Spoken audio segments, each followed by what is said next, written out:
What is up, everybody? Welcome into Shout, a Buffalo football podcast. Here at about 9 o'clock Sunday, November 2nd, the Bills improved to 6-2, back-to-back wins. They take out the Kansas City Chiefs.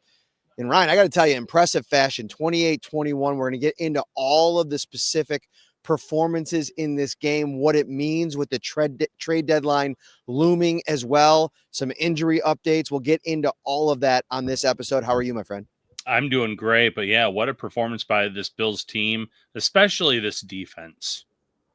For sure. And, before we get into the performances, we probably should get into the update about Maxwell Hairston, Michael Hoecht, the edge rusher who kind of came in here the last 2 weeks and changed the complexion of this defense. Sean McDermott revealed after the game in his post-game press availability that Michael Hoecht did indeed tear his Achilles. He's going to be out for the season. And it's devastating news because this is a guy that, you could see his imprint on the defense from the start. You look at the pass rush production in this game and you go down the list of quarterback hits for this Bills defense. It's, 4 for Greg Rousseau, 5 for Joey Bosa, 2 for AJ Epinesa. You go down the line and all of these guys are eating in part because of the emergence of Michael Hoecht in this defense. And now he's going to be out. Now another question mark on this defensive line that's already without Ed Oliver. It's really deflating news on a night that really should have been really lifting up Bills Mafia because of a performance that they should be excited about. When free agency started this past offseason, he was the big splash player for this defense. Buffalo signed him early to a 3-year, I believe it was 21 million, somewhere in that range, dollar contract. They loved his skill set. They loved his fit in terms of what they wanted him to be able to do, versatility, play off the edge, kick inside. And we saw a little bit of that just in the 7 quarters that he was a member of the Bills following the 6-game suspension. And, it's interesting because there's a comment here in this chat. There were comments in the insider chat, social media in general, that this is a season, a back-breaking injury for the Bills defense in terms of this is a type of injury that's going to end their season. They're not going to be able to make a run. And that just shows you how much of an impact he made in 7 quarters for fans to be saying that. Now, do I think that's true? No, but he was just so good in that time. I get where the fans are coming from. For sure. And I think that what it does is it now puts the onus on Brandon Beane, which, listen, Brandon Beane's been getting a lot of flack over the last couple of weeks as the Bills have kind of gone through this malaise, the wide receiver conversation, a lot of it, I think, justified. But at the same time, I think that the tabbing of Michael Hoecht to be maybe an answer against this Chiefs offense, to me, played out in real time tonight. And it is a shame. I saw one comment on social media like Beane should a typical Beane, go out there and you sign a guy and he gets hurt, whatever. He was out for the first 6 games. It's like, I get the 6 games part, but I don't think you could predict a torn Achilles, a non-contact injury, just like you couldn't predict the Maxwell Hairston injury back in training camp. This is kind of part of the game. Every team kind of goes through it. The Baltimore Ravens lost Nnamdi Adebuike what's the defensive tackle's name? Say that again the defensive tackle for the Ravens. Nnamdi, I know who you're talking about. And who I'm talking about. I can't pronounce it. I'll butcher it. I mean, if you're putting it up against what the Bills have lost in Ed Oliver, it's a similar kind of thing. There's, Joe Burrow's out until December. I mean, could you imagine if the Bills lost Josh Allen for that amount of time? So it's a disappointing development. But I think now if you're Brandon Beane, you have to really consider putting your chips in. And I think back to the Rams Super Bowl when they traded for in season Odell Beckham Jr. Or they might have signed him. I can't remember how that acquisition took place. And then Von Miller in that same year. You might have to make a move on the defensive line. You might still have to make a move at wide receiver. I don't think this result should necessarily sway Brandon Beane from being still as aggressive as he can be, cap restrictions considered, this upcoming trade deadline in the next couple of days. Yeah, this is a great win, but if you're sitting here after, you're not going to sit on. You shouldn't want to just sit on your hands after it. You should say, "Okay, we still need help at wide receiver. There weren't enough wide receivers getting open, making plays in this game. Defensive line is now a major need with Ed Oliver out until the playoff time. With now this injury to Michael Hoecht, who can you go out there and get? There are some names that have been put out by different teams that are on the market. I don't know if a Jalen Phillips does anything out of Miami, for instance, but he's a popular name for a defensive lineman, for instance, that could be had. I know Arden Key's another one in Tennessee, which really doesn't do much for me personally. But the Bills are going to look at the market and see who's out there and who potentially could fit in terms of a more help up front, because that is the blueprint to beating KC, pressuring Patrick Mahomes. And you saw how well it worked tonight. And I also think that like today's results, if you're the Bills front office, really has to get you thinking, all right, you never want to necessarily be all in, but you have the two teams at the top of the division or at the conference and the Patriots who, listen, they've been really good this season. Is that going to hold up in November and December? We shall see. It felt like kind of a coming back to earth a little bit today for the Indianapolis Colts against what I think is a very middle of the road Pittsburgh Steelers team. They're tough at home. Their defense played really well. I think Brandon Beane still has to find a way to be aggressive the next couple of days. I wouldn't, rule out a Beane after dark kind of maneuver here as we move in the next couple of days. Joseph with the super chat. They have to prioritize getting a defensive lineman or two over a wide receiver at the deadline. Trey Hendrickson, Harrison Phillips, etc. I don't know. I get wanting to get a defensive lineman, and maybe that needs to be a priority with Hoyt and Oliver out of the mix, but I don't necessarily think they need to take wide receiver off the shopping list just to focus in on defensive tackle. I think there's probably two moves that you can make with some of the cap gymnastics that you can do on your own side, but even some of the numbers that some of these contracts might come back with. You got to remember, only the top 51 count. You could probably work in some of these things into your current cap situation. I know the Bills don't have a lot of cap room right now, but I'm not ruling out a move for wide receiver. I think those are the two position groups that you have to think about if you're Brandon Beane. Yeah, spot on. And it's wide receiver on offense. They need to go out there and try to figure that out. And then, the defensive line to me is the major priority now with all the injuries. Ideally, a linebacker would have been great because they were linked to Logan Wilson out in Cincinnati. We've talked about adding to the safety room with all the injuries there, but the safeties have looked pretty good the last few weeks. It might not be ideal in terms of what they envision for this this backfield with Poyer and Hancock having to play a lot. Cole Bishop, though, coming in and playing with his hair on fire tonight. But you can only make so many moves with limited cap space. But you're right, with restructuring, with other teams maybe eating the contract and a potential deal, you can certainly maybe work out two trades for this team, maybe one on each side of the ball. All right, let's get into a lot of negative talk here at the beginning, and we had to start there because it is a huge piece of a huge development for this Bills team. But defensively, the youth movement in the secondary for the Bills, Cole Bishop at safety, especially for me, and then Maxwell Hairston, who played. What do you think he ended up at? Do you think he ended up close to 50% of the snaps or a little bit under? Yeah, I don't want to guess on that because every time I watched him, he was fantastic, but I can't sit here and guess what that percentage was off the top of my head, but he was excellent out there when he was on the field.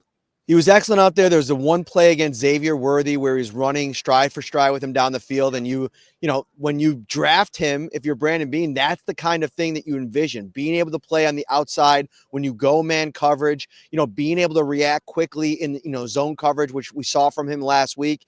And then coming up with a timely interception. It's one thing to make a play in that spot. And obviously the pressure really created that opportunity for him. Jump ball situation, but you need to come down and make the play. And I think through 2 games in limited snaps, he has made an immediate impact for this defense. And I almost feel like it's going to slowly trend toward maybe Sean McDermott wanting to put him out there for even more and maybe eventually full time across from Christian Benford, who it's been better over the last 3 or 4 games than it was at the start. But I still think there's moments where even Christian Benford's struggling a little bit. Obviously, the Hollywood Brown downfield play before the half could have been catastrophic had that been a touchdown. They were able to come up with a stop. It was actually Cole Bishop who made a big play there. But I think Maxwell Hairston has shown that he's kind of ready for more. I agree completely. The stride for stride is one thing in the first half. He was really good in press man coverage, taking, I think, the timing off on some plays. So you've seen that. You saw the one play that we've just mentioned. Then you have the interception play, too, where it looked like they were playing man. That was actually a zone play.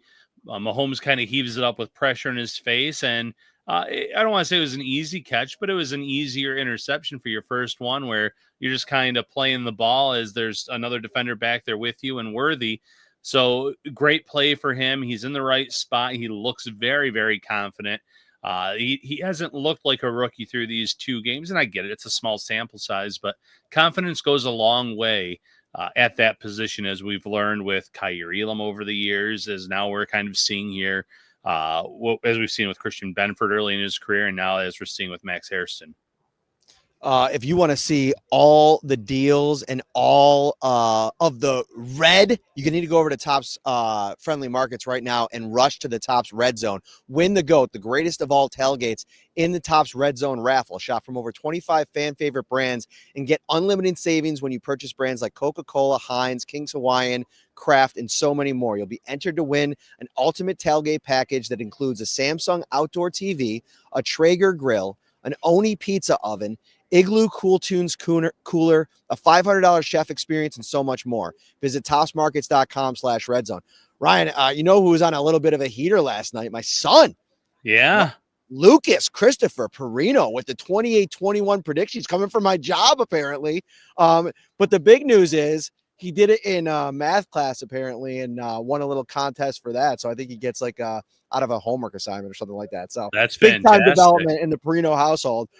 But let's move on. Let's stay on this defense, but let's move over to Cole Bishop because I asked Sean McDermott about that. Like, he's been heavily criticized. It's only his 12th NFL start. He hasn't even started a full NFL season yet. But the patience wears thin for these high round draft picks who are kind of expected to come in here and make an immediate impact as a starter. And it just hasn't been there for Cole Bishop. I argued that I thought he played pretty well last year in the Kansas City Chiefs game. And I thought this was a matchup where he can maybe make a couple of plays and be a little bit of a difference maker at the second level. He outshined all of my expectations from, run. The first play that really stood out to me was the first pass breakup where he's running in motion with Xavier Worthy, not only staying with him in that time, but then also adjusting to his route, getting himself in position to knock down the ball. It was a truly inspiring performance for Cole Bishop for a secondary it's almost felt like it's been begging for a big time performance from somebody this season, and Bishop delivered. And it's not only the pass breakups, but he absolutely blows up Travis Kelce before halftime in the end zone. They end up having to settle for a field goal. It was a really good performance for Cole Bishop. Almost had an interception there at one point, but it felt like he kind of folded his legs back a little bit. Really nice day for him. Unbelievable day for him. And when the Bills drafted him last year, it felt like the Chiefs were in mind, coming up with his safety, with the athleticism to slow down that Chiefs passing game, make plays. And same with the Hairston pick this year, a guy that can run stride for stride with Xavier Worthy. And, there's some risk in that when you're drafting players, maybe with one team in mind, but we're starting to see Bishop turn a corner here, in my opinion, the last two games. He was great against Carolina. He's had some flashes, obviously, where he made a big play in that New Orleans game with an interception. But from the first quarter to the end of this game, he was just all over the field making plays for this team. The play where he ran in, like you said, trying to just hit the player, but ends up bouncing off his helmet. Then the fourth down play, coming in, breaking up the pass in the middle of the defense. I believe it was for Rashee Rice. The Hail Mary before the play at the very end, he was the one that was down there and broke up any chance of that play getting completed. 4 pass breakups in this game, playing with a lot of confidence. And, I don't know how much of that is due to maybe Jordan Poyer when he's out there and having a veteran who just knows everything about this defense and having someone that can tell you, okay, here's where you need to be positioned. He might not be the athlete he once was, but in terms of being a mentor, I think it might be really paying off here from what we've seen. So I want to read a couple of these stats from next gen stats, and the one that really pops out immediately to me is Greg Rousseau generated 9 pressures on 28 pass rush attempts, his most pressures in a game this season and third most in his career. I don't have Joey Bosa's pressure rate on here, but he hit Patrick Mahomes 5 times in this game, had a really critical sack. He was the one that hit Mahomes on the Maxwell Hairston interception. When you're talking about your premier pass rushers in a game against Patrick Mahomes, this has been the storyline year after year in the playoffs, not being able to affect Patrick Mahomes enough to affect the game in a way. And today, I feel like those two big-time, prime-time players delivered in a monstrous way, and really, despite the Hoecht development, gives you hope that the Bills might have enough should they see the Kansas City Chiefs in the playoffs. And this was also a huge result for where that game might be played. Like if the Bills and Chiefs do end up playing against each other in the playoffs, there's a really good chance it could be right back here in this building. And I think with Bosa, if he could find a way to stay healthy, if Rousseau's healthy, it gives you a chance. AJ Epinesa, who I thought was really good in this game as well. He had maybe the biggest hit on Patrick Mahomes in this entire game along the sidelines where Mahomes was waiting, trying to get something to happen. I mean, he laid Mahomes out. I actually was wondering if Mahomes' helmet had hit off the ground on that play. It looked like it did at first glance, but just a monstrous hit that he laid on him. But yeah, they were getting pressure from the edge, and they were doing a great job. Rousseau almost came up, I thought, with a strip on a play where Mahomes took off and scrambled and deep in Buffalo's territory where he came up from behind and got his hand almost on the ball, just missed it. Had he done that, I think it would have popped out, and that would have been a massive play. So he got the pressures. He got a lot of hits there. We've talked about Hoecht. Hoecht had a really nice play where Mahomes tried to scramble to his right, and he just came like he got shot out of a cannon and took away any running lane from him, and it led to a incomplete pass down the field. So, I mean, just little things. Everyone stepping up, making those plays. It'll certainly hurt not having Hoecht if these two teams match up come postseason, which they always seem to do. But it was really encouraging to see, Bosa and the monstrous performance he had, Rousseau really turning it on again for another big game, and then even Epinesa having some nice moments. I do think the Terrell Bernard conversation will remain pretty fiery over the course of the next week, depending on the status of Shaq Thompson, who wasn't available today with the hamstring injury. I thought it was another game in coverage where, there was a few times it felt like he might have been, yelling at some other players for being out of position. I think one was maybe Jordan Hancock on one. I think it was the 4th down conversion where Patrick Mahomes, a couple of just like mind-boggling 4th down conversions for the Chiefs in this game. But to me, I just feel like Terrell Bernard, like when they do play that zone defense, when he's the closest to the ball, it seems like he's slow to react to get back to a spot. And maybe some of that is trying to make up for somebody else's deficiencies. But man, Terrell Bernard, from a coverage perspective, this was something going into the game that we talked about on the preview show. It continues to be a storyline that we're going to have to talk about. And when Shaq Thompson's healthy to get back, the Bills are going to have a decision to make. Yeah, and I think it'll be an easy decision, to be quite honest, because Shaq Thompson has been their best linebacker overall this season. And when he is healthy, how do you not play him? And this was a big moment, an opportunity for Bernard to show what he could do. He's another player that I feel like was meant to, be drafted to kind of counter what Kansas City can do, but he's looked so lost in coverage this year, and especially today, that it's baffling to me, because there have been so many big splash plays from him early in his career that the Bills felt confident enough in giving him a big extension this offseason, and now it's just been something where he almost looks like he's a rookie out there. It doesn't make sense. Like you said, maybe sometimes it's deficiencies elsewhere. There have been early in the season, especially a lot of letdowns by this defense. But with the way McDermott and Babich have been working together these last few games, the defense is playing a lot better, but we really haven't seen Bernard take that step in his own game. Thank you so much for watching. Almost 2,500 on a Sunday night. I know Sunday night football is going on. We appreciate you spending part of your night with us. All right, Ryan, we've done 20 minutes of a podcast. We haven't even gotten into this offense, which I feel like in a lot of ways felt really right again in the passing game, in the run game. James Cook continues his onslaught, averaging almost 4.5 yards per carry, going over 100 yards in this game. And I feel like really providing that stabilizing force for this offense on a night where Josh Allen was Josh Allen, right? Like close to perfect in this game. 88% completion percentage, 273 yards through the air. He had the passing touchdown to Dalton Kincaid. We'll get to him in a minute. He goes over 100 yards in this game as well. Allen with the 2 rushing touchdowns. It felt like a really balanced offensive game against a Chiefs defense where the Bills really hit them where they were susceptible.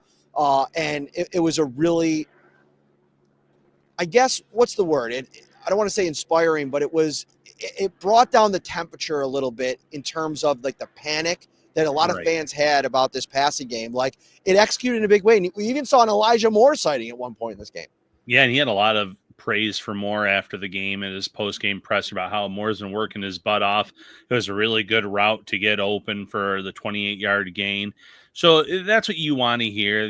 A young player that's, hasn't had the best luck with quarterbacks, comes to Buffalo, has a pretty decent summer at times, and then makes this roster and hasn't really been able to do much with it. That was a big-time play, but for Allen specifically, I was really encouraged by everything I saw. I would love to have seen more receivers get involved, but we can talk about the issue there in a little bit. But he was hitting the tight ends, making some great plays there, making the right reads more times than not. There's one play that comes to mind in the second half where he wanted to take a shot downfield, and he could have pressed it in for a tight window and maybe made that play, but instead he went off of firing it downfield, kind of brought it back, threw it to Keon Coleman along the sidelines. Coleman ran for about 11 yards on the play, moved the chains. It was a smart play. So Allen played smart football. He made the right reads. He was fantastic.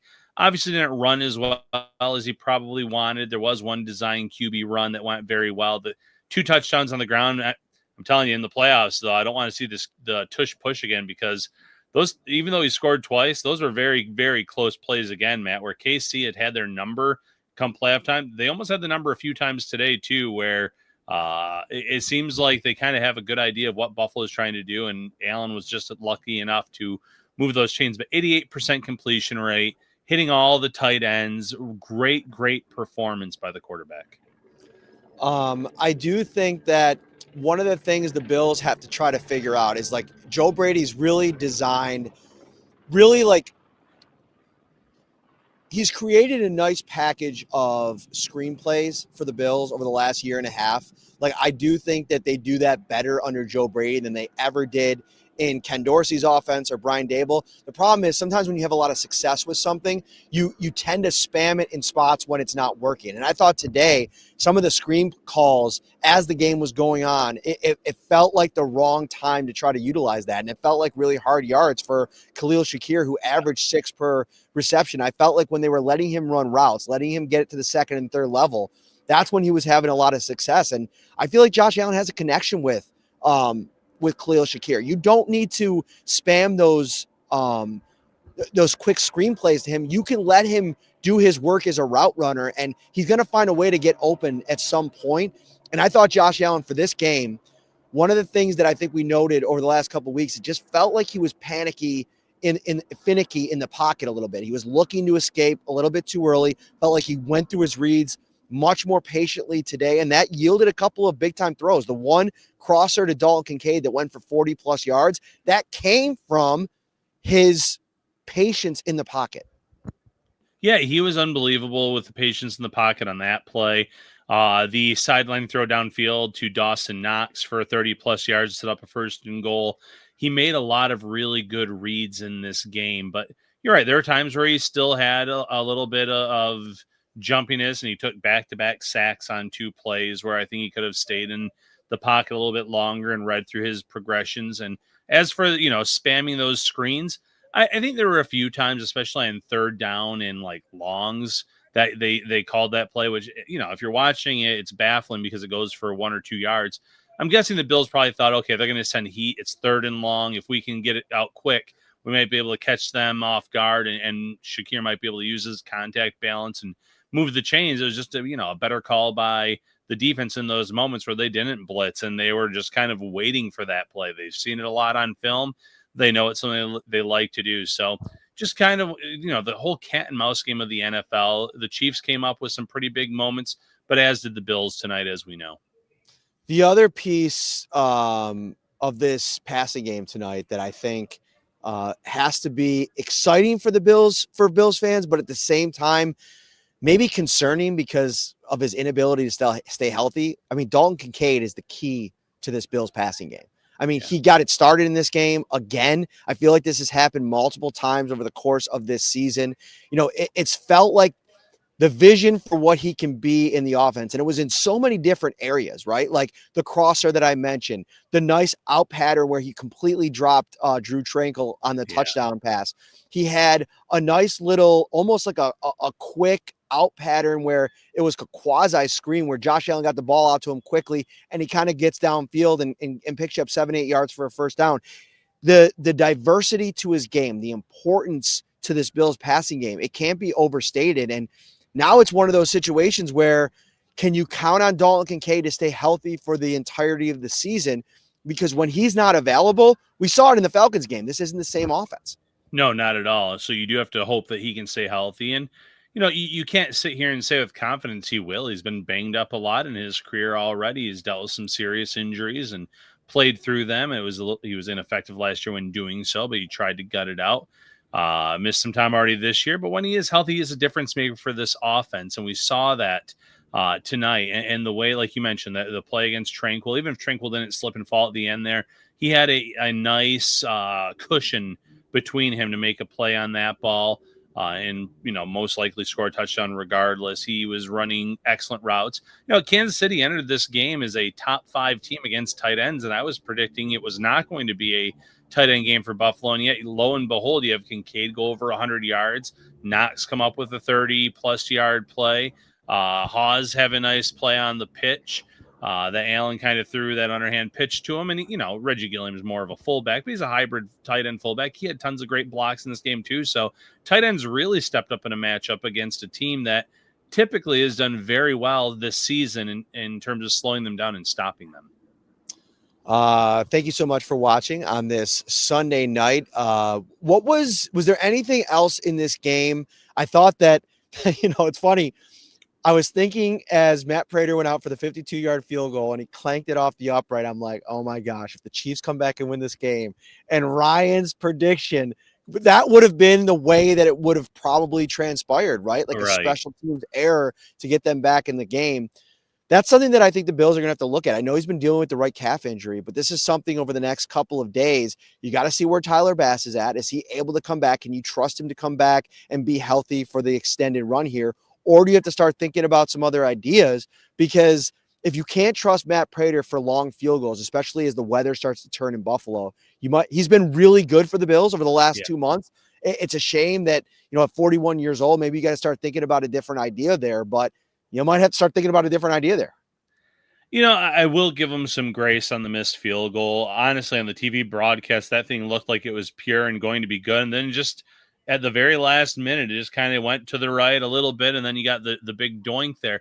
It wasn't a horrible miss. A miss is a miss is a miss. I get that, but it looked good most of the way. So I do want to say that, besides that, he was kicking the ball very well today, converted on a lot of extra points, and whenever the Bills needed him in those moments, obviously. And like I said, that kick looked good. It wasn't a distance issue, just at the very end swayed away. So, Tyler Bass, if healthy, yeah, you have to have that conversation for sure. I'm just not sure there's better options out there available right now besides that. So that's the conversation most likely. And, Bills fans have a very complicated relationship with Bass too, in terms of counting on him in those big moments.